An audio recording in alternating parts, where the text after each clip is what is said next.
And we cannot overestimate the importance of the Nile project, because let me tell you something, Egyptians are not aware enough of their Africanness. I was a reporter for CNN for 12 years, covering North Africa for a program called Inside Africa. And one of my stories was on Egyptian identity. And I took the camera to the street and I asked people about their identity. And everyone said Arab, Muslim, Pharaonic, from Pharaonic descent. And then I would ask African, and they would look very insulted, as if I had said something wrong. So this project, bringing musicians from the Nile Basin or riparian countries together, is really magnificent, and we need more of that in all fields across the border. Thank you very much, Iman, for that. Wonderful. Last speaker on this panel before our coffee break, Mariam Yaseen, and A Tale of Peace, Realization of a Revolution, New Meanings. Mariam graduated from the American University in Cairo in 1997, majoring in sociology and with a double minor in development studies and political science. She has a Master of Arts degree, also from AUC, where she's worked as teaching assistant. A turning point, let me tell you, she's a member of the Human Foundation, very important. A turning point for her came during the 25th of January 2011 revolution. She will talk to us about her journey of self-discovery and quest for knowledge through the Human Foundation. Please, welcome, Mariam Yaseen.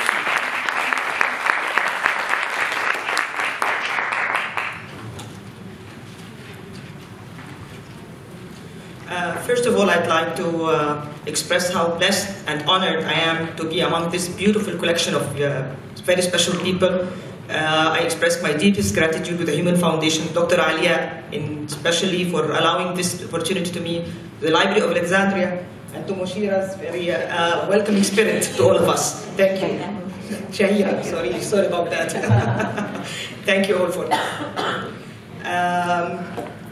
To start with, perhaps talking about the revolution, some people would argue, why are we talking about something that has lasted, that ended 5 years ago and has failed? Well, the thesis, what I'm saying is that the revolution maybe has failed to reach its political goals, but it has opened so many avenues, other avenues to us. It has just started a journey for self-realization to us. To me and to us, it has started a search for identity. It evoked new meanings to us. It's just an amazing journey that I would like to share with you how it happened to me. To start with, the revolution, there was a high turnout for female participation in the revolution. Females counted for almost about 40 or 50% of the revolution.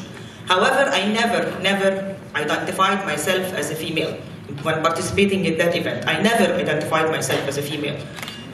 Nevertheless, the security forces, they did identify us as females.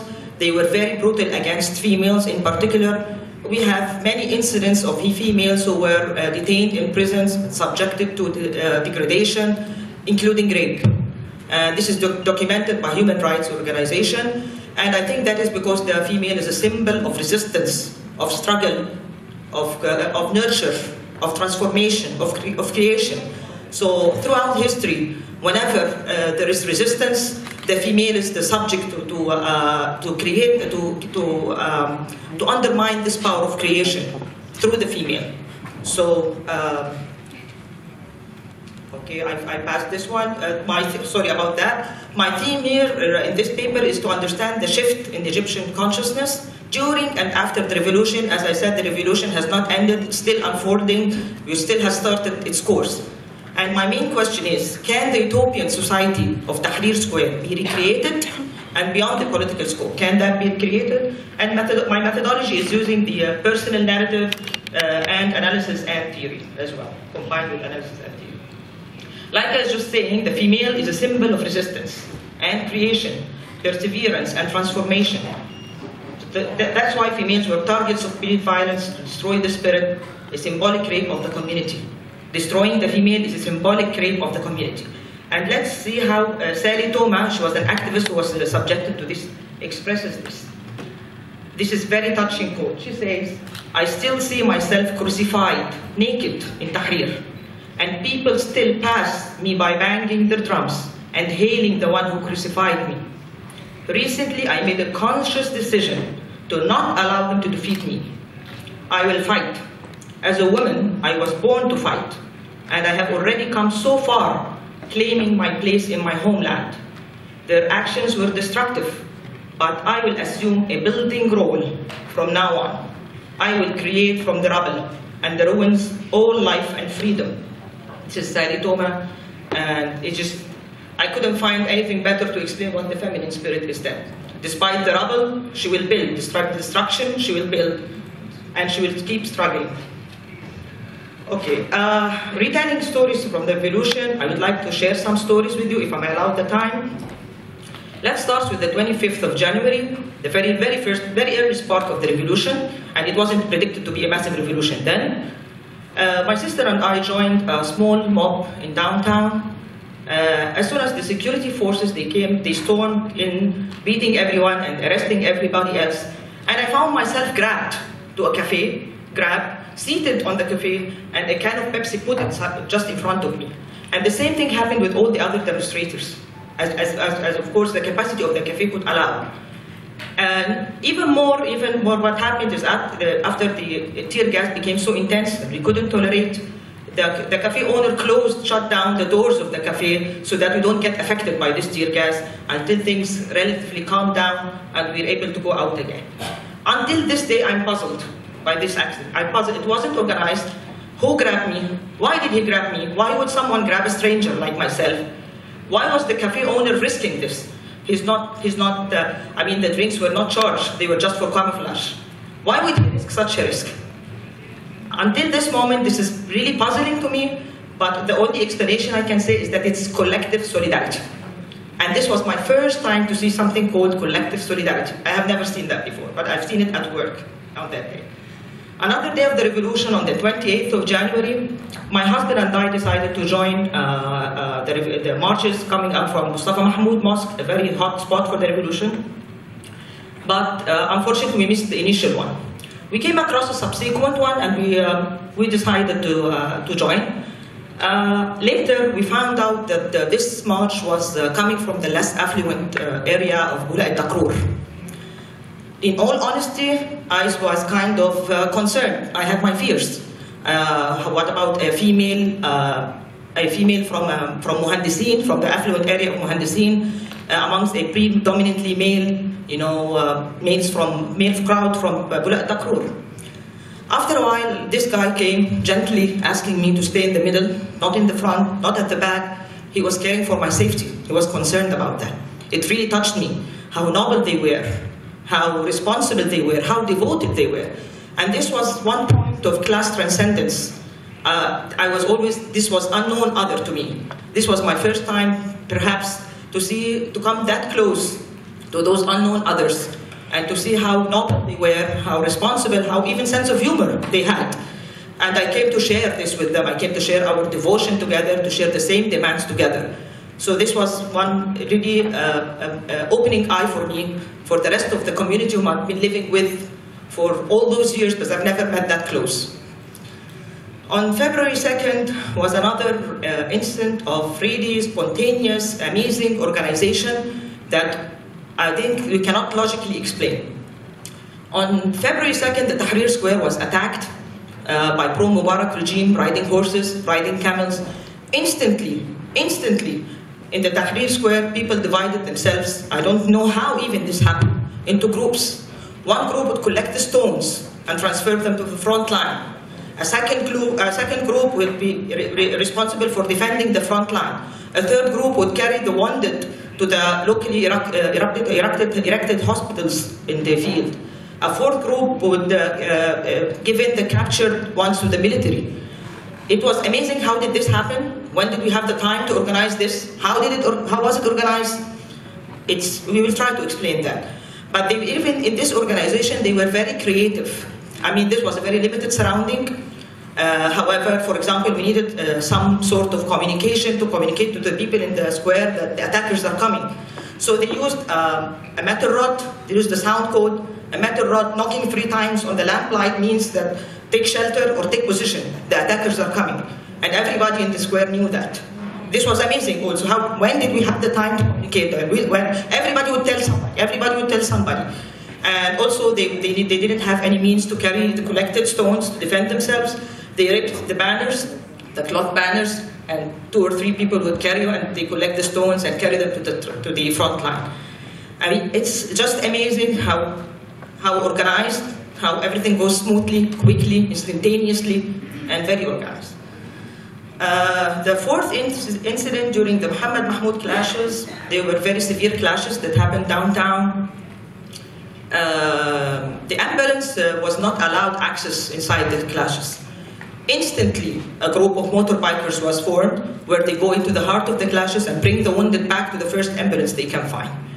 There was people from all walks of life. There were males, females, conservative, liberal, all walks of life. I remember this Salafi. Salafi means religiously conservative, very religiously conservative. And this guy was telling me, I'm stunned. All those unveiled women, how courageous they are, how kind-hearted they are.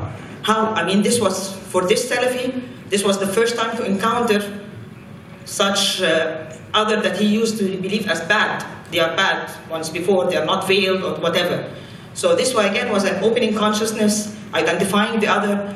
But in this story, actually we are transcending 3 lines. We are transcending gender, we are transcending class, and we are transcending ideology.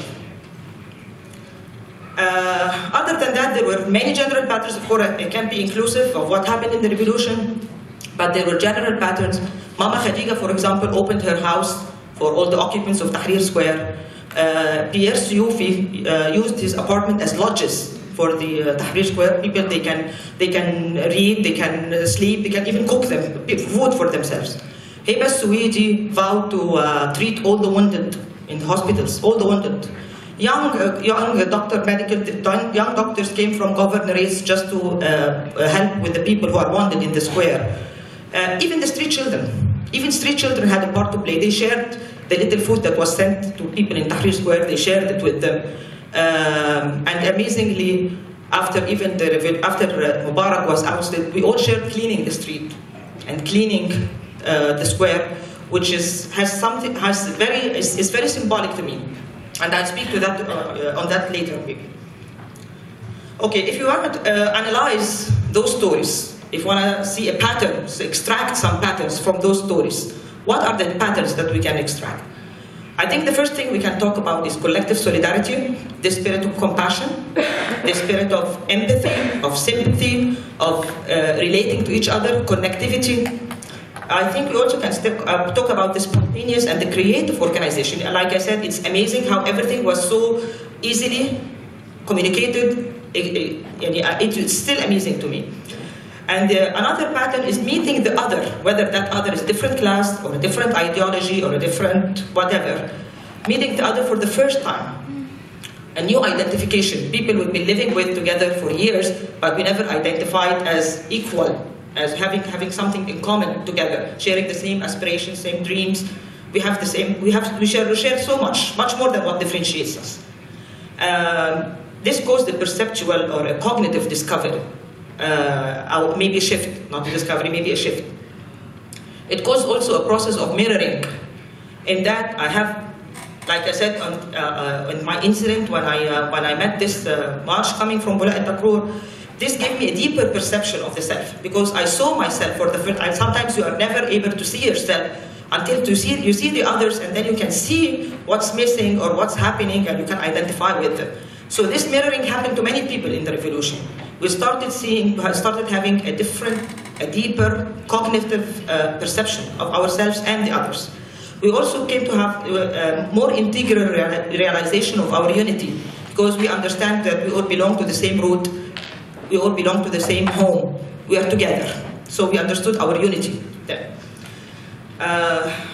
We embrace the differences without neither denying them or giving them overvalue. So they are there, they are not denied, but they don't determine our relationships or our cognition. We had a very important shift happen here from the private domain to the public domain, from helplessness to activism. Like I was just saying, I'll give a small example of the incident of cleaning the square and cleaning, everybody went to clean the square and clean all squares after the revolution. It signifies that this square is not public anymore, it's private. These people are my family. And I care about this square as much as I care about my own home, the cleanliness of my own home.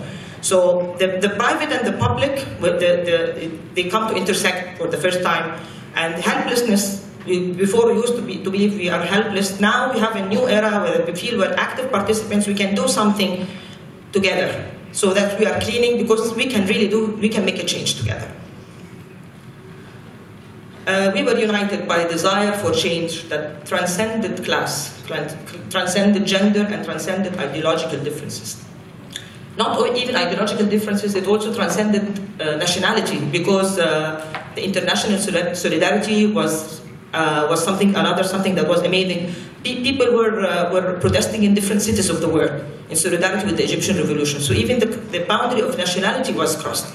It means that it gives me, again, it gives me the faith that as humans, we can still be led by our humanity, no matter what the differences are. We can still be led by humanity. How seeing this international solidarity tells me a lot about that. It was unusual unity and crossed usual boundaries of separation. Sharing a quest for human values conceals our differences and makes them marginal to our needs. I find no single theory that can account for that. No single theory can account for that. But perhaps we can take some bits of pieces of different theories and amalgamate them together. I find interesting here Mark Buchanan's network theory, where he says that people are social atoms and their movement is similar to the movement of the atom in the physics.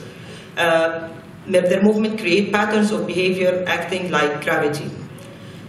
He also speaks of a mysterious archetypal organization produces such patterns, but not coincidence. They are not coincidence. It's like a hidden geometry that weaves our lives so inextricably.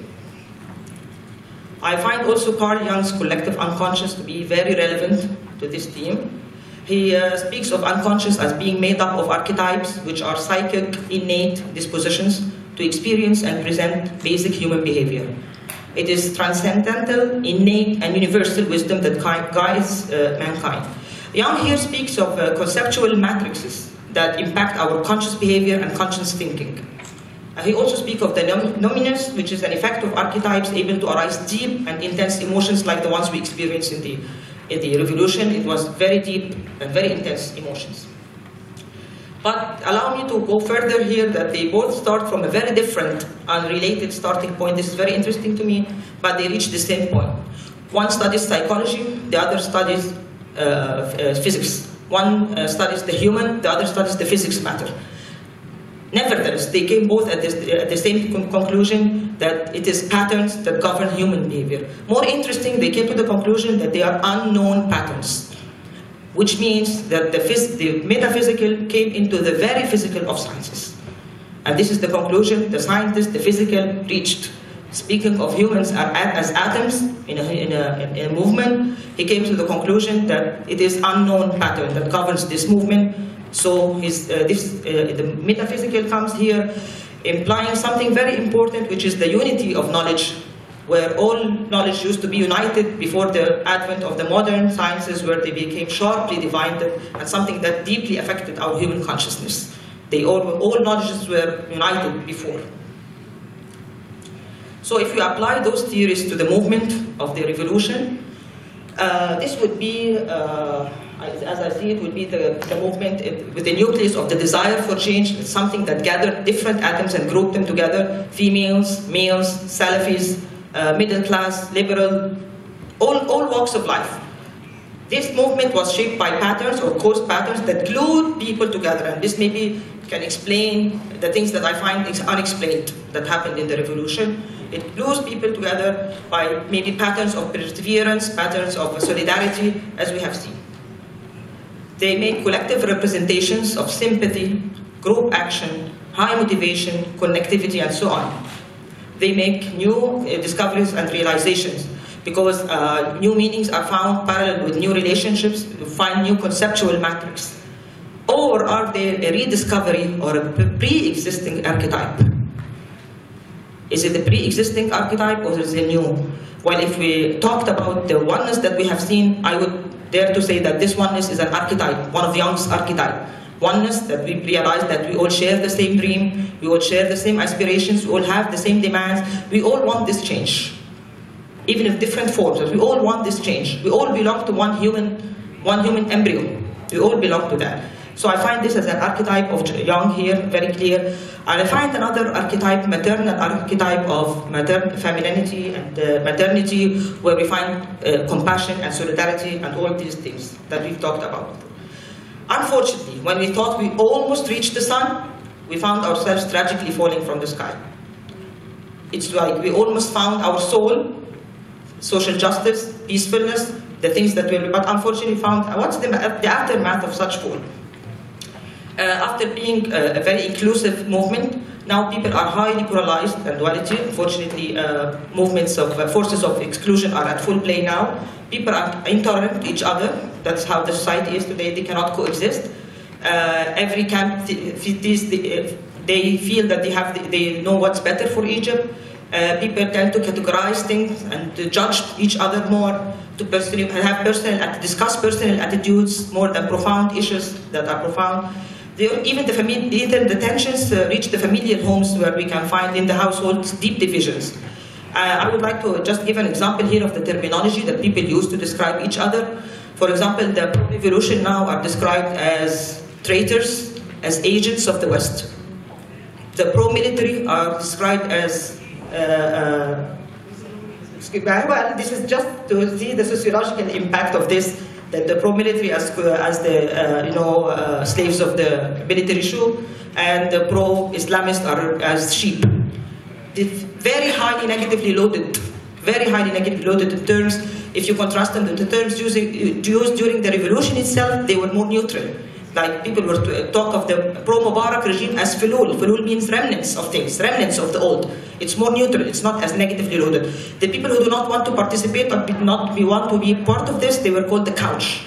Couch means they are just passive, they don't want, but it's not negatively loaded as much as these ones are negatively loaded. The revolution is still unfolding, it hasn't ended.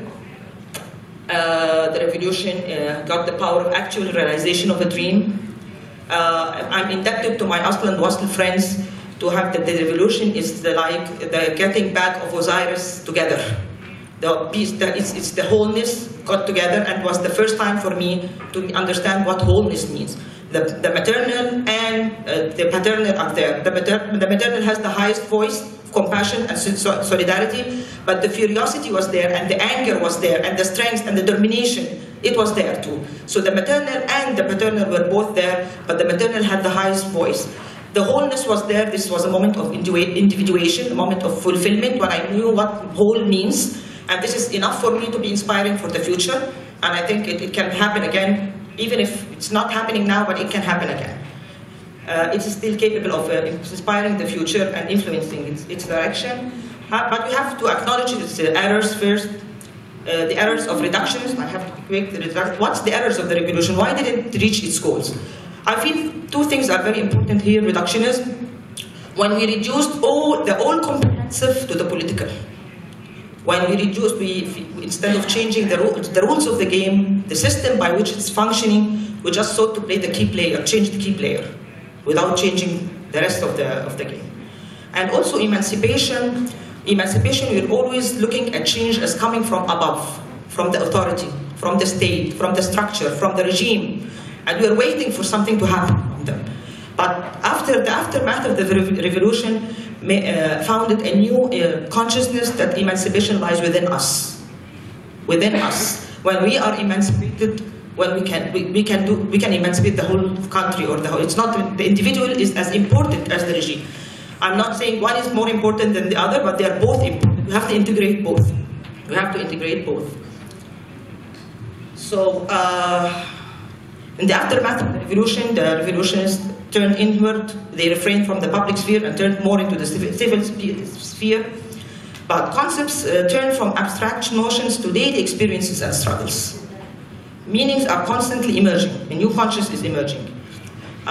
For example, here, when I say cognition, how cognition and action changed, the hierarchy of concepts to knowledge and actions has shifted tremendously. How, for example, abstract or concrete. We always thought of a concept like corruption as embedded in the powerful premises of the state alone.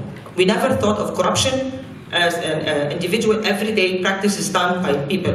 But now even, okay, I have to go through. Okay, I will just summarize what's left. That now we are turning from the meaningless to the meaningful, from a postponed struggle to an ongoing one, from a faraway battle to one within, meaning a revolution within ourselves. We need to go through a revolution. I need to go through a revolution from ourselves. The conclusion is we talked about solidarity and archetypes, how archetypes are found and they can be refound, they can be recreated because they are already there. We need to integrate the political and the spiritual, action and faith, because the death of the political allowed the rebirth of other things, the spiritual, the cognitive, the moral, the social. It allowed the death. Without this death of the political, we wouldn't have this awareness that we need. We need to integrate the agent and the structure, both the state and the citizen, the individual and the authority. And we need to depart from our reality. The reality is our point of departure. Then the utopian becomes no more utopian. It's very realistic, but with a different consciousness. And the revolution is no longer an emancipator or a goal in itself, but rather it's a process. It's a process that it's ongoing. To close up with this quote, no longer do you live in vain, waiting for a future democratic paradise. You now realize that such a paradise needs to be shifted from the future to the present, from a goal to a process, to be instigated in small doses to the best of your human capacity. In a marvelous transformation, you can no longer recognize your pre-2011 self. Thank you.